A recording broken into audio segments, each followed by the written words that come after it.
5 और 16(6) ये अभी बाकी है हमारा। उसके अलावा आरक्षण टॉपिक पे बहुत सारे आर्टिकल हैं जो कॉन्स्टिट्यूशन में हम देखेंगे। तो देखिए 16(5) सब डायरेक्ट में ओपन कर लीजिए, ठीक है। देखिए 16(5) में क्या लिखा है कि इस अनुच्छेद की कोई बात किसी ऐसी विधि के प्रवर्तन पर प्रभाव नहीं डालेगी जो यह उपबंध करती है कि किसी धार्मिक या सांप्रदायिक संस्था के कार्यकलाप से संबंधित कोई पदधारी या उसके शासी निकाय का कोई सदस्य किसी विशिष्ट धर्म का मानने वाला या विशिष्ट संप्रदाय का ही हो। देखिए जिस तरह से 16(4) तक आरक्षण की व्यवस्था की गई है कि आरक्षण किस तरह से स्पेसिफिक कम्युनिटीज़ हैं जिनके लिए हर जगह स्पेशल प्रोविज़न डालकर व्यवस्था की गई है कि हाँ इनके लिए ये क्राइटेरिया शिक्षण संस्थानों में, लोक नियोजन में, मतलब गवर्नमेंट जॉब्स में ये सब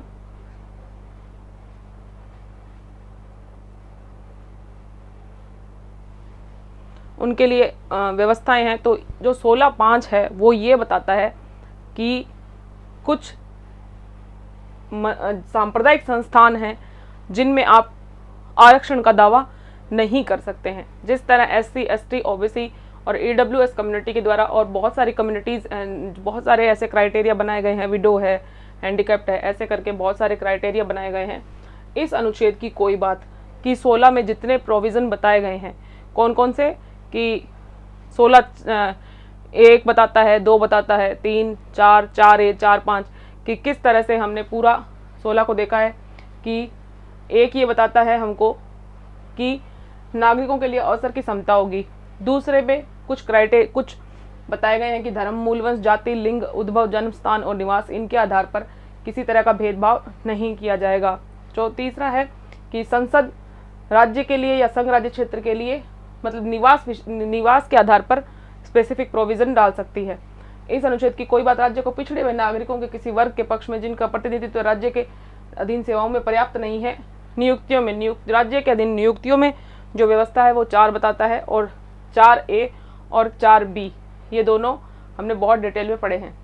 5 कहता है कि इस अनुच्छेद की कोई बात कि आर्टिकल 16 के सब क्लॉज 1 से लेकर 4B तक कोई बात किसी ऐसी विधि के प्रवर्तन पर प्रभाव नहीं डालेगी जो ये उपबंध करती है कि कोई ऐसी विधि है जो क्या उपबंध करती है, उस विधि के ऐसी विधि के प्रवर्तन पर प्रभाव नहीं डालेगी जो ये उपबंध करती है कि किसी धार्मिक या सांप्रदायिक संस्था के कार्यकलाप से संबंधित कोई पदधारी, कि कोई पदधारी है मतलब कोई सांप्रदायिक पद है, पोस्ट है, कि किसी धार्मिक या सांप्रदायिक मतलब किसी संप्रदाय से जुड़ा हुआ है या किसी धर्म से जुड़ा हुआ कोई पद है, संस्था है कोई, चाहे वो धार्मिक संस्था हो चाहे सांप्रदायिक संस्था हो, के कार्यकलाप से संबंधित कोई पदधारी या उसकी शासी निकाय का कोई सदस्य, या तो कोई पदधारी है या उसका जो निकाय है जो उसको संचालित करता है, उस निकाय का कोई सदस्य किसी विशिष्ट धर्म का मानने वाला या विशिष्ट संप्रदाय का ही हो।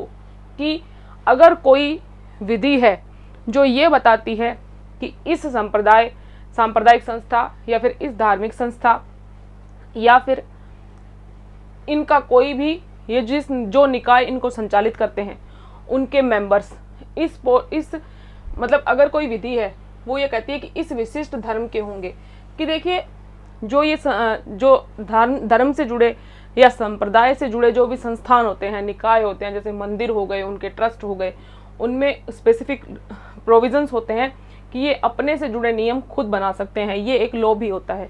और जैसे वो लॉ ये बताता है कि जैसे कोई स्पेसिफिक मंदिर है, स्वामी पद्मनाभ के मंदिर हैं, राजस्थान में सालासर बालाजी का मंदिर है, खाटू श्याम का मंदिर है, ऐसे करके बहुत सारे मंदिर ट्रस्ट हिंदुस्तान में ऐसे हैं जो किसी धर्म से जुड़े हुए हैं या किसी संप्रदाय से जुड़े हुए हैं। तो उन धर्म और संप्रदाय से जुड़े हुए उन संस्थानों के लिए वो खुद ये प्रोविज़न कर सकते हैं, या कोई लॉ ये लॉ जनरली ये बताता है कि ये लोग अपने लिए इनके पदधारी कौन होंगे उनके लिए स्पेसिफिक धर्म डिसाइड किया जा सकता है कि हाँ भाई इसी धर्म के लोग इसकी पूजा पाठ करेंगे। जैसे कोई मंदिर है तो ये डिसाइड किया जा सकता है उनके स्वयं के द्वारा कि हाँ उनके पुजारी स्पेसिफिक इस जाति के ही होंगे, और वो चला ही आ रहा है हमेशा, तो वो एक कानून का रूप धारण कर लेता है।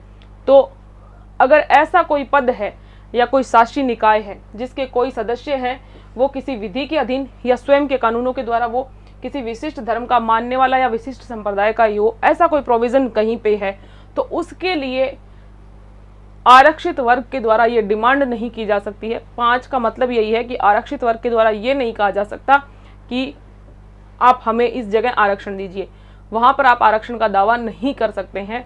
अगर कोई ऐसी विधि है तो उसके प्रवर्तन पर प्रभाव ये नहीं डालेगा। अगर कोई विधि या कानून ये संचालित करती है, विधि द्वारा ये व्यवस्था की जाती है कि इस धर्म का ही व्यक्ति यहाँ पर पदधारी होगा, इस धर्म के व्यक्ति ही इस निकाय के सदस्य होंगे, तो अगर वहां पर जाकर फिर आरक्षित वर्ग के द्वारा डिमांड नहीं की जा सकती है कि यहाँ हमारे पास आरक्षण है और हमारे आरक्षण की व्यवस्था की सुविधा मुझे यहाँ पे भी दी जाए, किसी भी आरक्षित वर्ग के व्यक्ति के द्वारा ये डिमांड नहीं की जा सकती है। 5 यही कहता है। ठीक है। 6 ये है कि देखिए 16(5) में इतना कोई इससे रिलेटेड कोई विवाद नहीं है, मुद्दे नहीं है। 16(6) क्या है कि ये अभी जब 15(6) जोड़ा गया है तभी ये जोड़ा गया है। इंदिरा साहनीवाद में सुप्रीम कोर्ट ने निर्णय दिया कि जनरल को आरक्षण नहीं दिया जा सकता है। क्या निर्णय दिया गया था?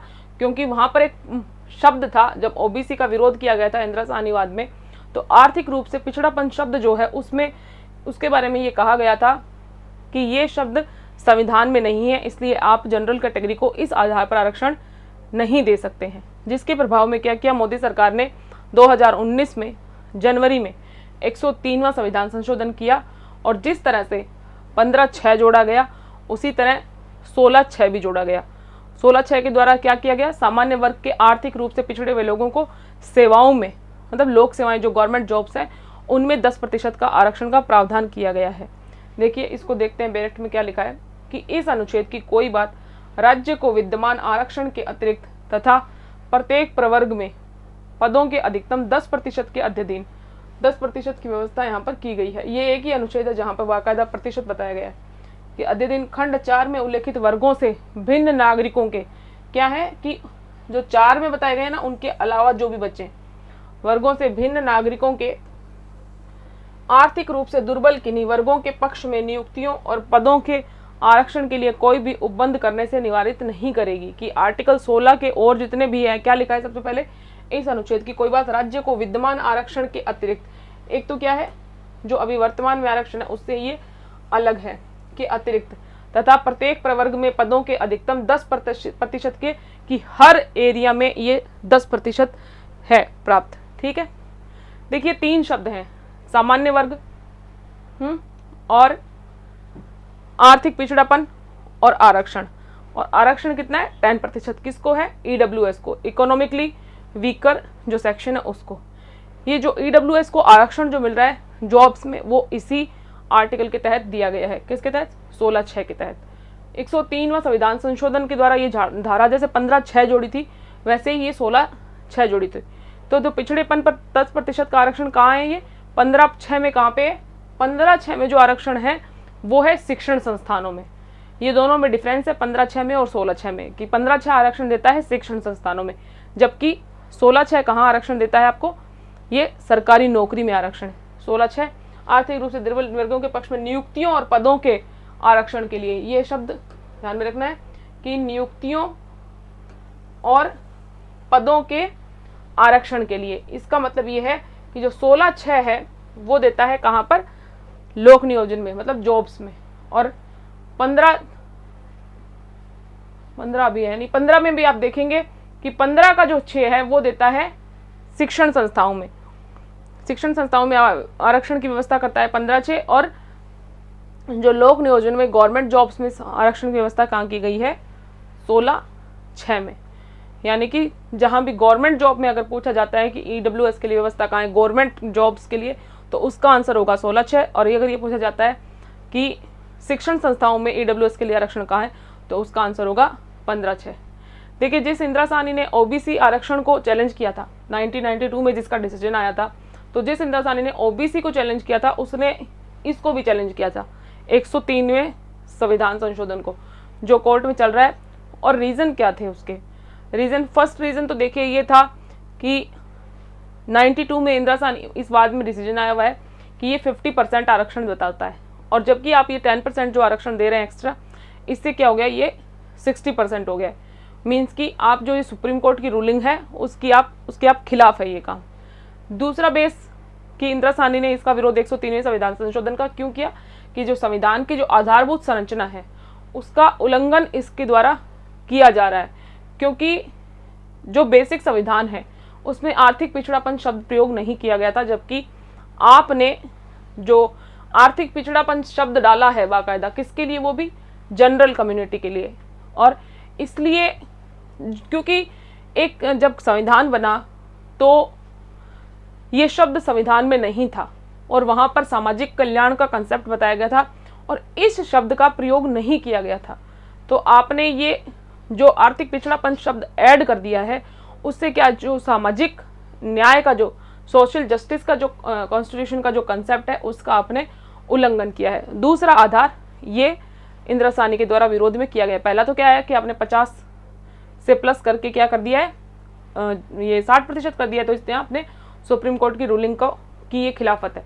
दूसरा ये है कि आपने आर्थिक पिछड़ापन शब्द जोड़ के जो सामाजिक न्याय का कंसेप्ट जो है उसका आपने संविधान के उल्लंघन किया है। तो इस तरह से हमारा 16(5) और 16(6) के साथ में आर्टिकल 16 हमारा कंप्लीट हो जाता है। लेकिन देखिए जो आरक्षण जो मुद्दा है वो अभी कंप्लीट नहीं होता है, क्योंकि जनरली जब हम आरक्षण पढ़ते हैं तो हमारे दिमाग में एक क्वेश्चन रहता है कि ये आरक्षण कब खत्म होगा और ये मतलब परमानेंट है क्या, इस तरह से लेके आरक्षण को लेके कुछ सवाल रहते हैं। तो देखिए जो ये कहा जाता है कि आरक्षण 10 साल के लिए ही था और ये तो आप खुद जब कॉन्स्टिट्यूशन ध्यान से पढ़ेंगे 10 साल के लिए आरक्षण नहीं था। मतलब जो हम जिस आरक्षण को अभी पढ़ के आए हैं 15 और 16 में जो आरक्षण हम पढ़ा है वो 10 साल के लिए, वो वाला आरक्षण 10 साल के लिए नहीं था। वो जो आरक्षण है वो है लोकसभा और विधानसभा में, और अभी हम जो लास्ट जितने हमने क्लासेस ली हैं वो है सरकारी नौकरियों में, शिक्षण संस्थानों में, वो आरक्षण वो है। तो ये जो ये 10% की बात हो रही है वह मतलब जो कि 10 साल के लिए जो बात की गई है कि 10 साल के लिए ही आरक्षण होना था, ये सिर्फ लोकसभा और विधानसभा में आरक्षण है। देखिए 3 तरह के आरक्षण भारत में विद्यमान है।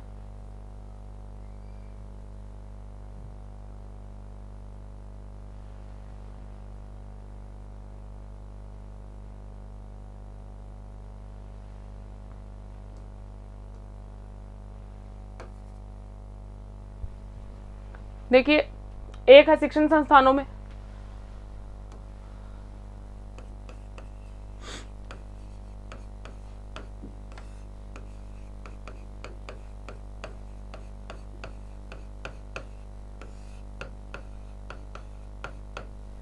दूसरा है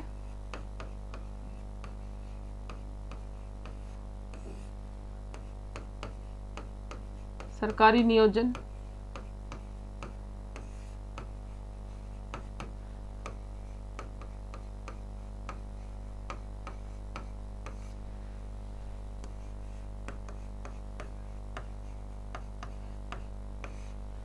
शिक्षण संस्थानों में आरक्षण, सरकारी नियोजन में आरक्षण, और थर्ड है राजनीतिक।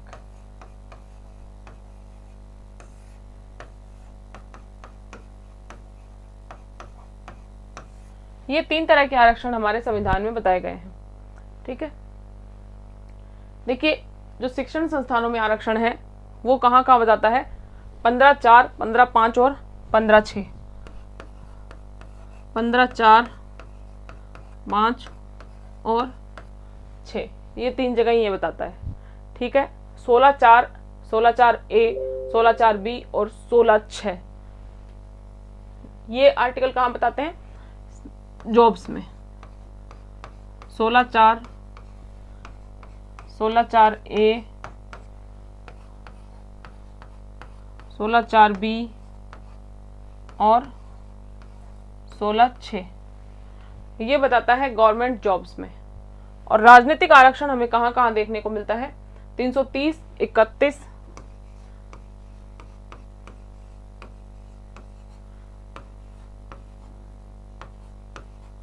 332 में और 333 में, ये 3 और 33 में।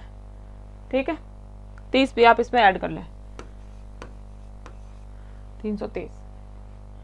देखिए जो ये दो टाइप के आरक्षण हमने पढ़े हैं, ये वाले आरक्षण में कहीं भी 10 साल से रिलेटेड बात नहीं की गई है। ये सरकारी नौकरी में आरक्षण का आधार है जो हम पढ़ चुके हैं। अब बात करते हैं किसकी, राजनीतिक आरक्षण की। देखिए जो राजनीतिक आरक्षण है वो इन आर्टिकल्स में देखने को मिलता है। ठीक है,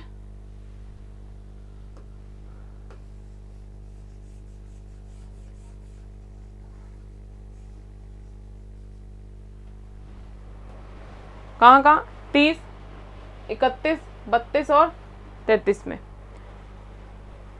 और ये लोकसभा और विधानसभा में जो आरक्षण है वो इन अनुच्छेदों के तहत है।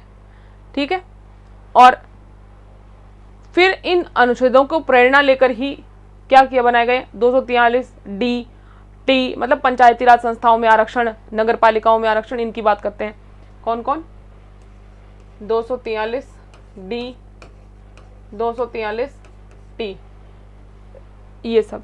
ठीक है, इन संस्थाओं में जो आरक्षण है वो कब दिया गया था, 73rd अमेंडमेंट हुआ था और उसके द्वारा ये आरक्षण दिया गया था।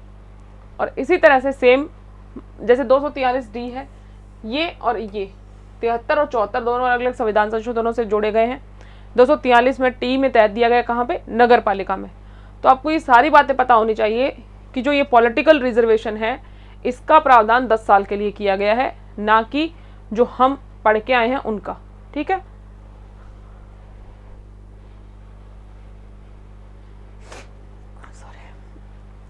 तो पॉलिटिकल रिजर्वेशन है उसके बारे में हम अब डिस्कस करेंगे। सबसे पहले बात करते हैं आर्टिकल 330 की, जो लोकसभा में SC ST को रिजर्वेशन होगा इसके बारे में बात करता है। ठीक है, कि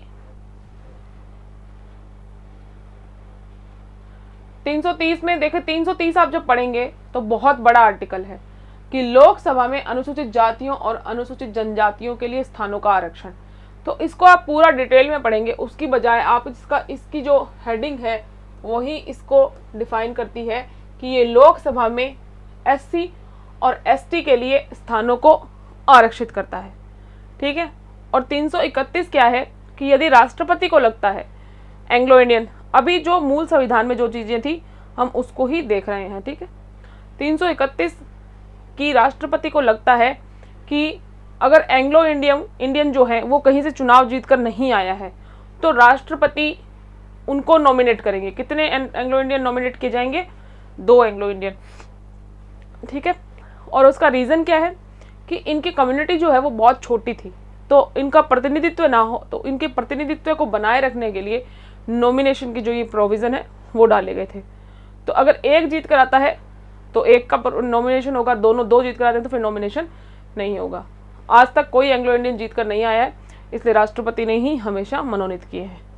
ठीक है, और जो 332 है वो विधानसभा में, जिस तरह से 330 हमने देखा है ये लोकसभा में बताता है, और 330 क्या बताता है कि विधानसभा में SC ST को आरक्षण के बारे में बताता है। और 333 क्या बताता है, जिस तरह से राष्ट्रपति एंग्लो इंडियन मनोनीत करता है, 2 करता है राष्ट्रपति, जबकि राज्यपाल जो है वो 1 एंग्लो इंडियन मनोनीत करेंगे। और अगर एक भी एंग्लो इंडियन, मतलब इसका प्रोविजन क्या है कि अगर एक बार एंग्लो इंडियन जीत कर नहीं आता है तो राज्यपाल क्या करेगा, 1 एंग्लो इंडियन मनोनीत कर देंगे। अब आप जानना चाहेंगे कि एंग्लो इंडियन होते क्या है। देखिए, हमने अभी SC के बारे में पढ़ा, ST के बारे में पढ़ा कि इनको रिजर्वेशन है, एंग्लो इंडियन के नॉमिनेशन को लेकर व्यवस्थाएं हैं। तो इसको तो जो आर्टिकल 366 है वो इनके बारे में पूर्णतः बताता है कि SC क्या होते हैं, ST क्या होते हैं, और 366 जो डेफिनेशन क्लोज है वो इन सब के बारे में हमें बताता है। देखिए, जो एंग्लो इंडियन है वो हैं ऐसे, मतलब इंडियन जिनके जो फादर हैं या फिर जो फादर वाली जो पीढ़ी है उसमें से कोई भी यूरोपियन हो, और माँ उनकी डेफिनेटली इंडियन होनी चाहिए। ठीक है, तो ये इसका मतलब क्या होगा, वो अगर उसके फादर या फादर के फादर, मतलब जो फादर के एंसेस्टर्स हैं उनमें से वो यूरोपियन होना चाहिए। अगर वो उनकी संतान है तो वो क्या होंगे, एंग्लो इंडियन होंगे। अब ST और SC के बारे में क्या लिखा है, जब हम 366 को देखते हैं तो वहाँ लिखा है कि जो 341 में लिखा है और जो 342 में लिखा है। तो जब 341 और 42 जब हम पढ़ेंगे तो इसको देखेंगे। ठीक है, अब सबसे ज़्यादा इम्पोर्टेंट बात क्या है कि जो आर्टिकल 334 है वो हमें क्या कहता है। देखिए, हम बात कर रहे हैं संविधान जब लागू हुआ था तब की, कि तब क्या प्रोविजन थे।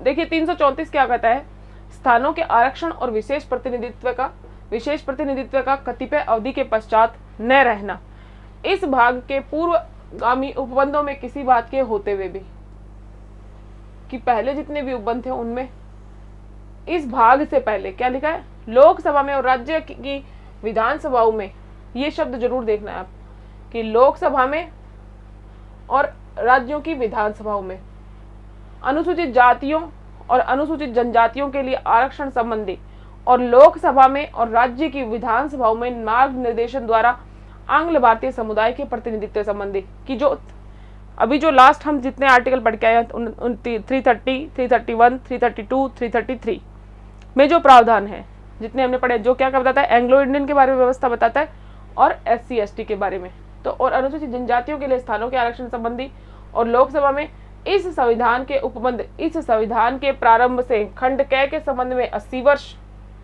और खंड ख के संबंध में 70 वर्ष।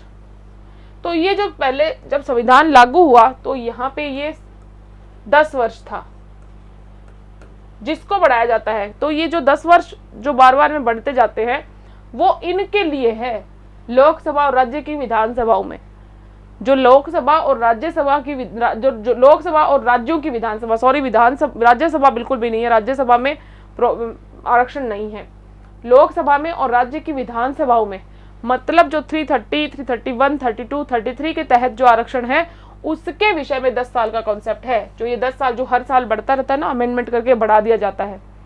अभी लेटेस्ट इसको पहले 70 था और इसको बाद में 80 कर दिया गया है।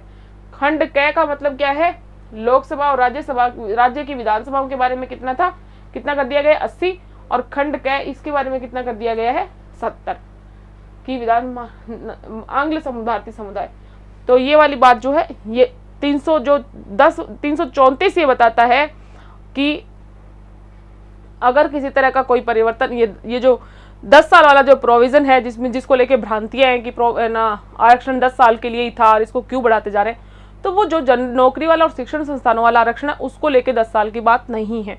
वो 10 साल का प्रोविजन इसके लिए है, लोकसभा में और राज्य की विधानसभाओं में और आंग्ल भारतीय समुदाय के प्रतिनिधित्व संबंधी मामलों में।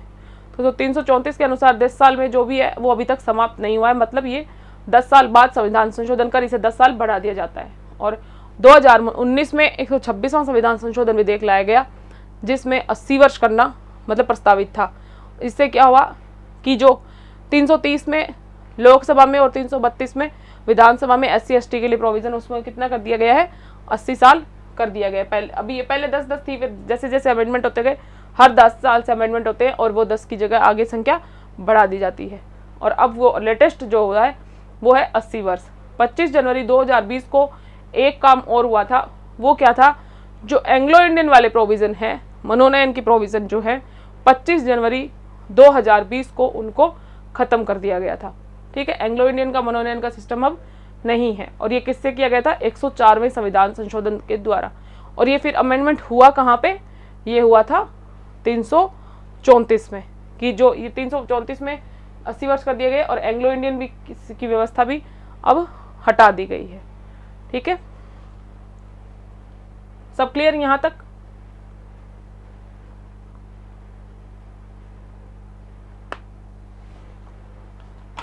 देखिए अभी भी जो आरक्षण से जुड़ा मुद्दा है वो अगर नेक्स्ट क्लास में हम डिस्कस करते हैं, नेक्स्ट टॉपिक भी, तो उसमें काफ़ी अभी तक हम इस पर डिस्कशन बाकी है।